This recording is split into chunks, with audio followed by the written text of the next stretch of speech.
Hello, today we are going to present you one of the speakers, Heather Williams. She is a recognized academic researcher and literary critic at the University of Welsh, specializing in French, Celtic, and comparative literatures. At the 2018 Welsh National Eisteddfod, she received an award, and she received the Sir Ellis Griffith Prize from the University of Welsh. She is Director of Research at the Centre for Advanced Welsh and Celtic Studies at the University of Welsh, and is a researcher and author. During her career, she will write a conference titled Writing Australia in the Welsh the 19th Centuries, which explored the unique perspective of Welsh writers and travelers who documented their experiences in Australia during the 1800s. It examined how this account contributes to the understanding of Australia from a Welsh viewpoint and how they fit into the broader context of travel, writing, or Celtic studies. Brilliant. Okay. Thank you very much for that introduction. So I'm interested in cultural interfaces in literature. What I mean by a cultural interface is the moments in a text when cultures come up against each other. For instance, how does one culture write about another one? When they come into contact with each other, what is the impact or effect of one culture on the other? The most obvious place to find descriptions of other cultures is in travel writing. And I take a generous definition here of what can be considered travel writing, from printed books that are polished travelogues, to memoirs, to journalism and periodical articles, to unpublished letters sent home, and diaries kept by people who are on the move. I'm also just as interested in travel or encounters with other cultures as they are found within fiction or poetry. So it's textual evocations of other places that I'm interested in, especially in relation to culture. So to the people, the customs, and especially the language, and so on. The most interesting cultural interfaces are probably those where there is an imbalance of power.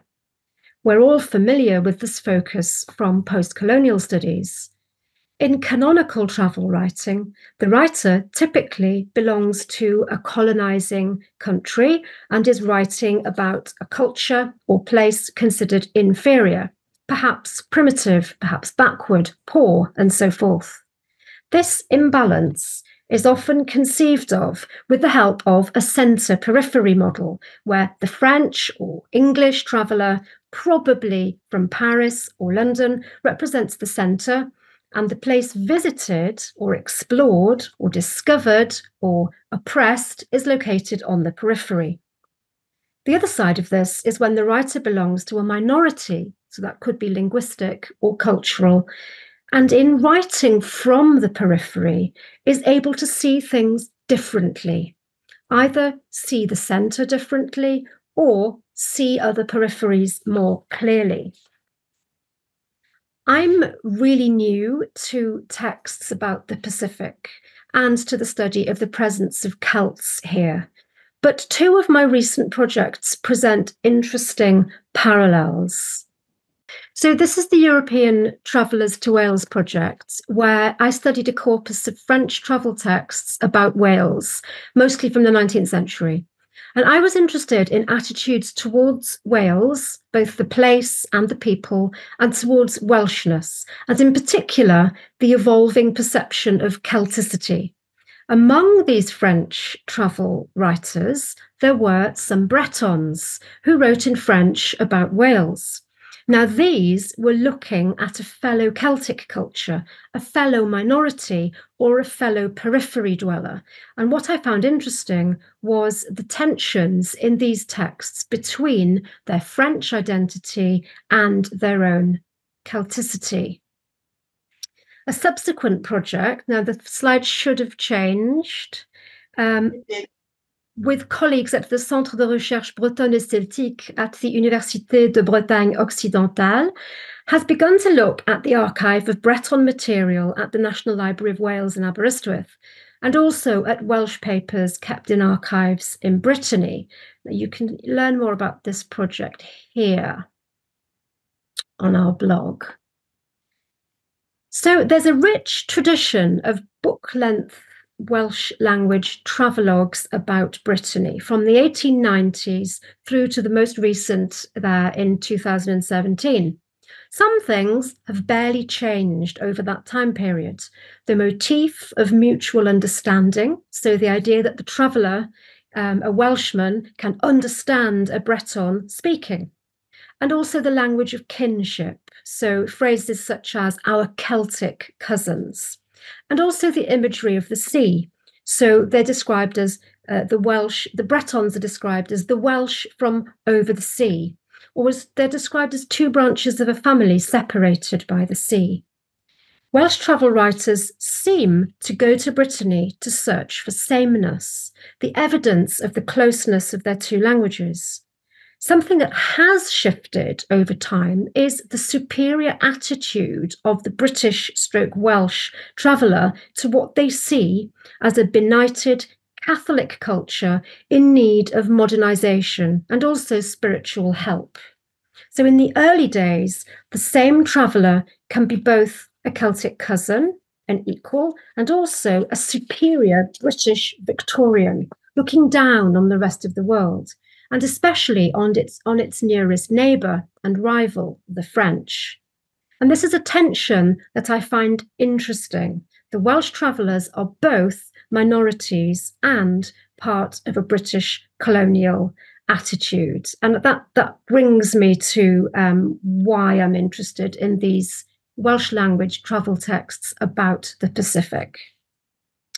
We might expect a minority culture to connect directly with another minority, to show solidarity or at least mutual comprehension. But what we find, or what I've found in projects I've done so far, are tensions. So in the Bretons' writing, there are tensions between Frenchness and republicanism and Celticity or Bretonness. And in the Welsh writing, there are tensions between the Welsh or Celtic side and Britishness. To put this in terms of centres and peripheries, writing at the periphery or from the periphery seems more often than not to bear the imprint of the centre. So let's move on to, oh, I forgot to mention that. That was some previous work on centres and peripheries. I'm starting with John Davis, Tahiti, as he was known. A missionary for 54 years under the London Missionary Society in the South Sea Islands. His travel text, I'll translate that long title for you. It's described in the title as History of the Sea Voyage of the Reverend John Davis, missionary on the island of Tahiti to the islands of Rapa, Raivava and Tupal in the South Seas from the 14th of January to the 5th of March, 1826, written in Welsh by himself and sent to John Hughes, Minister of Religion in Pont Robert, Montgomeryshire. It seems that this work was and is well known. In Welsh, it was serialised in a periodical from 1827. Also, letters by him and letters from other missionaries in the Pacific were published in the Welsh press. It looks like he wrote it up in English at the same time. There's a journal kept by him at SOAS in London, which is described as a heavily edited piece for subsequent publication in the London Missionary Society Quarterly. And English versions of this book have been published more recently in the 20th century. John Davis is like some kind of inspector or troubleshooter. He's sent to keep an eye on the work of other missionaries in the area. Hence, this travel text, which is from Tahiti to Rapa and other islands. What strikes me in this book is his sensitivity to language. On the ship to Rapa, he leads a service, a religious service in Tahitian. When describing what the Rapa natives are doing, he uses words in their language. He writes a report on his trip in Tahitian. His travelogue includes word lists in three columns: Tahitian, Rapan, and Welsh, also Fijian, Tahitian, and Welsh. He thinks that Rapans needs to learn Tahitian, so not English or perhaps Welsh. When discussing the proximity of various Pacific languages, interestingly for me, he describes the difference between Tahiti and Rapa as similar to the difference between the languages of Welsh and Breton. And further, when he's in the middle of the Pacific writing this account, he muses on the needs of the monoglot Welsh, so showing where his awareness of language barriers came from. He's also, as you may know, the author of a dictionary and grammar of the Tahitian language, and he's responsible for translating key texts into Tahitian, such as Pilgrim's Progress and parts of the Bible. So, moving on. In 1852, 2 emigrant guides in Welsh were published by writers who'd never travelled to Australia. David Pugh, Land of the Gold, or A Companion for the Welsh Emigrants to Australia, was written very quickly. It includes a map in English of goldfields and many quotations from other guides. It's a kind of digest, and information on land, climate, business, salaries, laws, etc. These are practical instructions on actual travel, aimed at somebody thinking of going, rather than some kind of reflection on life for the Welsh who are in Australia. But this book also contains poetry, and I think that's typically Welsh for it to contain poetry, and as well as some by other people, as well as poetry by the author himself. This book is both anti-British, suggesting that the Welsh should emigrate because they are trampled on by the English in their own country, and it's pro-British, as the author claims that Aborigines would all have been killed years ago because of their cannibalism and their lack of religion, were it not for the protection of British law. A few months later, also in 1852, this is the wrong one, this is 1856. So another one in 1852, which I don't have a picture of, by John Glanmor Williams, Australia and the Gold Mines. Now this one, it's similar. It contains history for people who may emigrate to Australia and information for those who want to stay in Wales but wish to understand where their neighbours are going. Again, it's based on a need for information. Williams excuses the work for not being very literary, but he claims it contains more information on New South Wales and Port Phillip than any other work in Welsh or English. So this detail is important. The book is presented to everyone who can read Welsh, even bilingual people. So it's not solely aimed at the monoglot Welsh. So it's advertising itself as providing in Welsh, in one cheap book, a digest of all that has been written on Australia in English. This kind of justification that writing in a minority language does not necessarily mean that the intended audience is a narrow one, a small one, is unusual.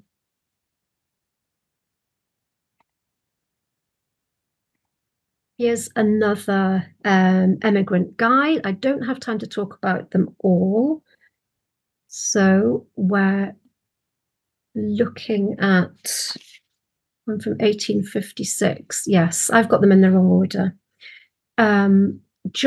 This one, the story of a sea voyage around the world that is the journey of the John Davis from Liverpool, past the Cape of Good Hope, through the Indian Ocean, to Portland Bay, Australia, in the year 1852.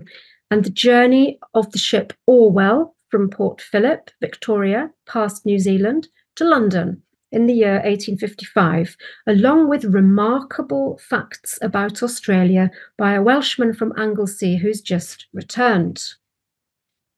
This is actual travel writing, so it's not an emigrant guide. It has a very strong Christian bias. It consists of a diary kept on board a ship from Liverpool. Again, we see a sensitivity to language in the concern that the author shows for the monoglot Celts. So he describes worship in Welsh on board the ship. He describes Sunday schools and hymns. And there's a service on the ship, one for people who only understand Gaelic and one for the monoglot Welsh, with all the singing, it is noted, in English.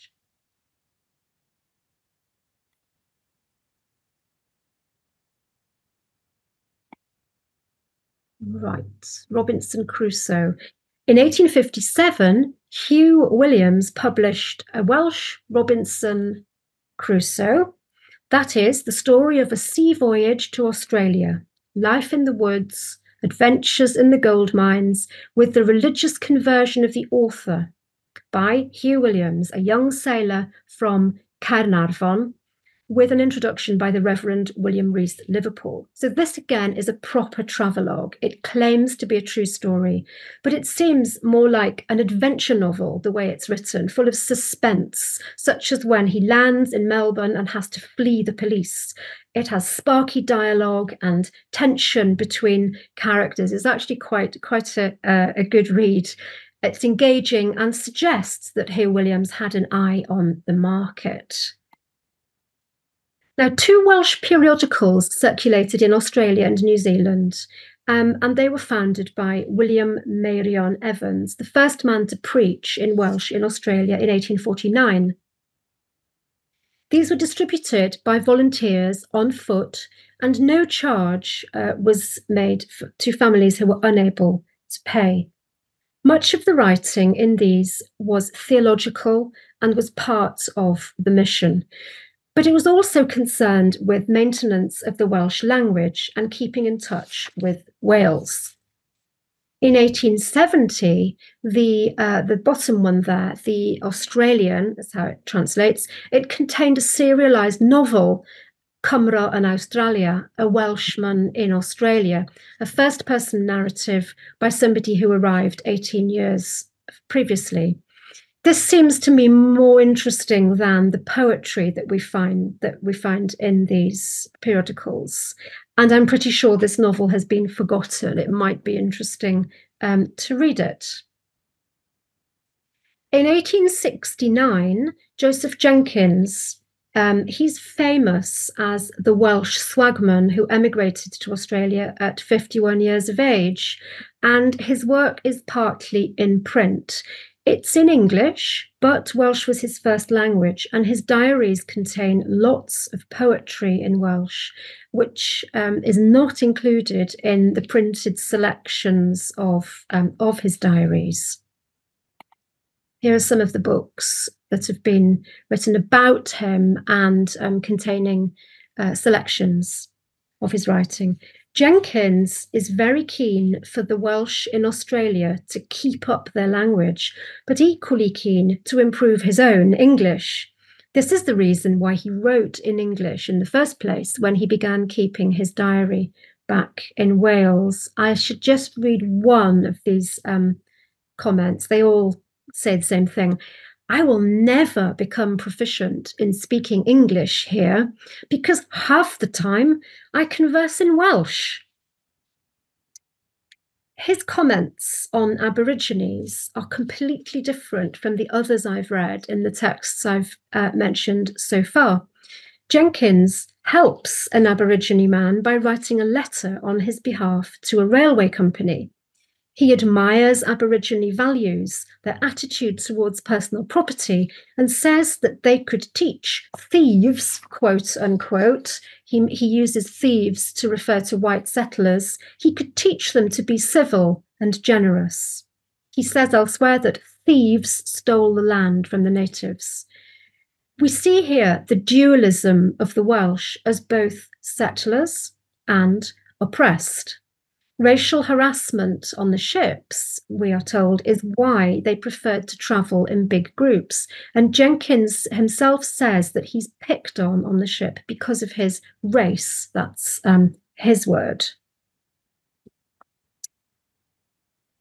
Here's another one that I unfortunately don't have time to talk about, but I'm going to move on to my conclusion. And I wanted to suggest what I would like to look at in detail if I could. As I said, this is not my field, it's just something I'm fascinated by. In order to situate this Welsh language discourse in the global multilingual tradition of writing about the Pacific. So a question I'd like to investigate is whether this discourse is the same as the one we would get or we would expect in English or indeed in French. And in this, I'm aware of and I'm drawing on important recent work on the Welsh colony in Patagonia. Important work by Lucy Taylor of Aberystwyth University and others has analysed the myth of friendship between the Welsh settlers from Europe and the native peoples of Patagonia. And Kira's paper was getting me excited because it's another parallel. The Patagonian Welsh myth is centred around the idea of, I quote, desert brothers, and fleshed out by countless stories about the sharing of bread. This work on Patagonia is showing that settler colonialism theory is inadequate to explain and ultimately is unsettled by this Celtic case. Settler colonial theory is rejected because it's binary. I'm just going to read these two quotations because I think that they're really important. Welsh settlers were caught up in the coloniality of power as both agents of global capitalist modernity and also as its object. A people labelled as barbarous and disparaged for their linguistic difference and subordinate position within the United Kingdom. More pithily and poignantly, she puts it, the Welsh themselves chose colonisation as a strategy to escape domination and disparagement back home. So what Taylor is doing is foregrounding Indigenous agency, for example, in her work to show the complexity of the situation. Also, she's shown how minority to minority relations can never escape the context of global politics and the forces of capitalism and colonisation. I don't know of any similar work in Welsh studies on other parts of the world, but then Patagonia is an exceptional case. It's the only place where the Welsh settled and were not swallowed up by another culture within a generation. Typically, in North America, the language was lost by the second generation. And in Australia, from the books I've been reading recently for this paper, it seems that the language disappeared even more efficiently. So was the myth of friendship only needed in this case because the settler colonialism of the Welsh had succeeded, quote unquote, and therefore a redemptive foundation myth was required? It's the only case when where the story is not one of relatively rapid loss of cultural distinctiveness. A second question I would like to ask is, does the fact that the Welsh write in a minoritized language make the encounters with other people different? And if so, in what way? In the case of Pacific examples that I've read, when they describe encounters with natives and native cultures, what I've noticed is a sensitivity to language. I did draw attention to these passages as I presented some of the main texts. I don't think you find this, or it's not as prevalent in English language writing. And I think it's no accident that John Davis Tahiti is responsible for translating the Bible into Tahitian and for writing the first grammar of Tahitian and the first bilingual dictionary. I think he did this because he was Welsh, and that his Welshness explains his, again, quote unquote, his success as a missionary sent by the London Missionary Society. So to finish, here's another text that I haven't had time to talk about. And the reason why I wanted to say something about it was because it's so recent.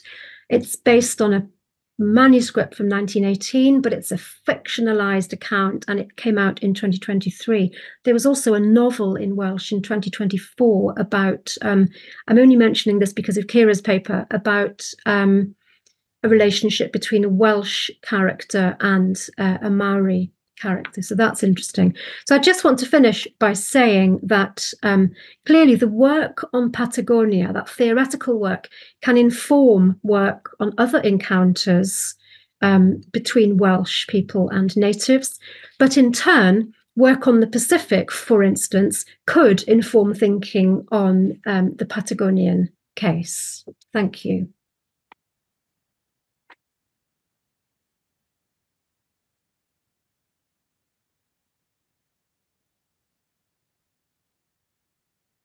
Merci beaucoup, Heather, parce qu'en fait, tu nous as caché que tu parlais couramment français. Oui. Okay, thank you very much for your talk. Are there any questions from the public?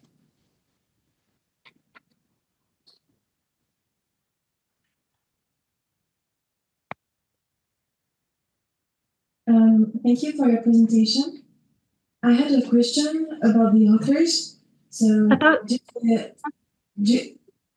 do the authors wrote in Welsh because it was their native language, or was there more profound or hidden purpose?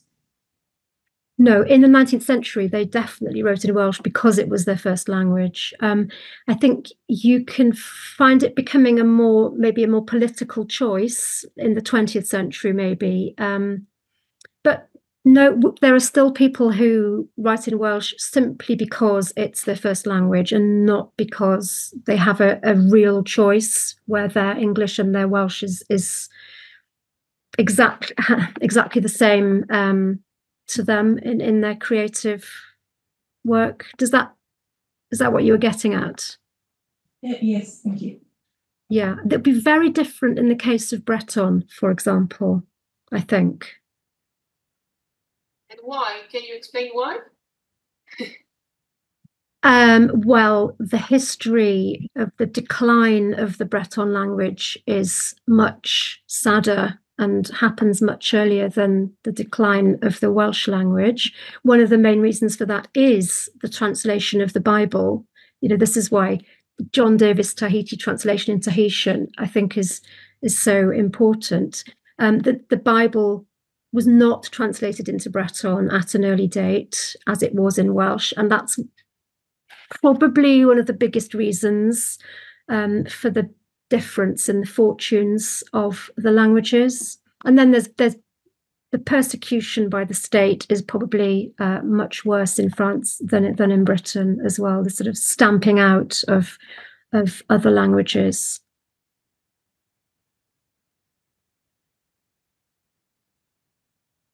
Another question?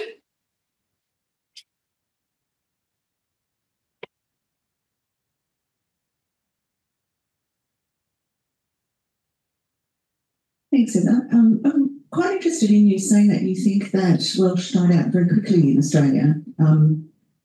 We have some pretty clear evidence that there are Welsh church services being held right up into the 20th century, and there are various publications in Welsh, I think, dotted throughout the 19th century, and the Nouvelle-Calédonie being held, well, potentially still on a continuous tradition. So I'm just wondering if you could elaborate on exactly in what ways you think it sort of faded.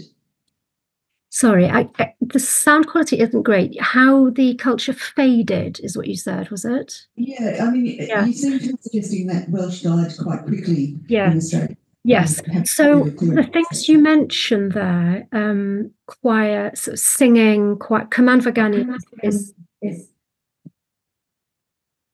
those things have survived without the language. Now I'm hearing it myself. So the Eisteddfodau as well have survived in Australia, and they've become music competitions, from what I understand. But the language element has been lost. In fact, Joseph Jenkins, the Welsh swagman, he used to win poetry competitions in, I think, the Ballarat Eisteddfod every year, and he used to complain, there's not enough poetry, it's become too much singing. And by now, and probably at some point in the 20th century, I think in Australia, the elements that required the Welsh language sort of disappeared, even though the traditions were continued. That's what I think's happened.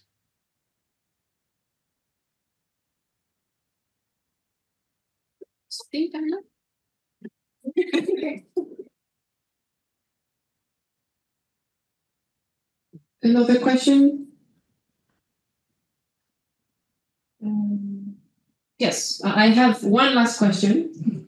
So in your research, have you come across a Welsh author talking about New Caledonia? I haven't. I would have loved to find that because of this conference. No. Does anybody in the room know about any such text? Anything in the Welsh language? Is there something about this, about New Caledonia describing? Okay, it's just I just thought about it. Okay, thank you very much, Heather. Thank you.